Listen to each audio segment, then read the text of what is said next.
Joe, it's a pleasure to welcome you. Thank you very much. So, buzz around IoT is more on consumer space, but you're focusing in the commercial space. Yeah, exactly. So share with us what the company does. Yeah, I too spent years thinking about IoT on the consumer side, and then a couple years ago, I was introduced to this company, Enlighted, and it is IoT for commercial real estate, so a completely different angle of attack. And what we do is we put a sensory system into the building, and that sensory system is watching all the time what's going on inside the building environment in terms of light and temperature, heat, and then on the other side, there's also all the human activity, what's going on with the equipment. We see all of that activity, and we use all that rich data to build cloud applications that improve business performance. It can be literally saving energy for lighting, for HVAC, things like that about the building, or human activity. It can do things in retail to talk about where your customers are, how they're interacting with your employees. It could be security application for assets and equipment. We do asset tracking, so you can see exactly where your equipment is all the time. Do companies like you come in handy, especially when it comes to scaling this? Because a lot of innovative entrepreneurs were in this space. I'm trying to learn the difference between the two. Yeah, so the beauty of this is the size of the marketplace. There's 400 billion square feet of commercial real estate in the world today. And so the market is enormous, and there's almost none today. I mean, really, literally, not even around, it doesn't even around to 1% of the buildings have a sensory system. And yet, when you out 10 years, I'll bet a quarter of them, out 15, 20 years, half to more will have these kinds of sensory systems and this capability. So this market is enormous. And it's not just putting in a sensory system.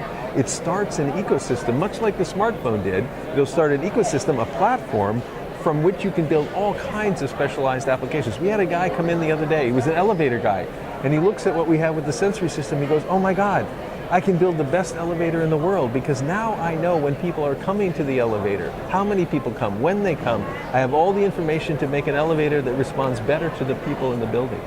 Now, this sounds very exciting, but the biggest red flag that will be raised in people's minds is security. Yeah. So, and the security is an interesting one because we actually offer security applications, right? And probably around the security is the privacy issue. And so people are worried about that. The beauty of this system is it's not taking photographs, it's not taking videos. It would never know, oh, that's Joe Costello wandering around. It's actually what it sees is what I call like an old science fiction movie. It sees heat blobs moving around. So you see human activity where it is. So at the highest level on security, you could go, well, there shouldn't be anybody over there, and then you can use a video camera to zoom in and see who that is or what's going on. But there isn't a security issue from the point of view, I don't know who's doing what, I'm not getting detailed invasion of privacy kinds of information about people. So that's good. Now the flip side, like you said, all Internet of Things systems, you have to worry a little bit about the overall security of the system, that is to say from outside hackers. We were very fortunate. Our founder, Tanuj Mohan, fantastic CTO, great founder. He came from the wireless internet world, and he'd spent a lot of his time on security. So he built into the foundation a lot of what has been done in all of the wireless internet systems to make sure that it's, I never would say anti-hackable because there's always something that can be hacked, but it's state-of-the-art security that's been built in from the beginning. As a CEO leading a very high-tech company, if you could tell us one of the two challenges that you face that's really, really hard for you. I'd say in this one there's a couple. It's an odd challenge. I've been in companies before where the challenge was try to figure out the market and find a customer and get the thing started. This is almost the opposite. That the biggest challenge in this one is the size of the opportunity. In order to be relevant, you're going to have to be a significant platform. It's a little bit, I'll use again the analogy of the smartphones. There were a lot of different smartphone operating systems. In the end, it's two. It's Android, it's iOS. I think this will be similar. In the end, there's not going to be 100 different sensory systems for buildings. There'll probably be a handful of them.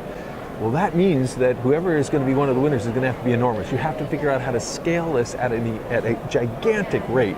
Now, that's not a typical startup situation. Startups are used to, hey, if you're doubling your revenue, it's great. At some point, you have to go 10x in the revenue. You're going to have to do that by partnering in a radical way. Joe, thank you. Appreciate that so much. Great talking with you. Thanks.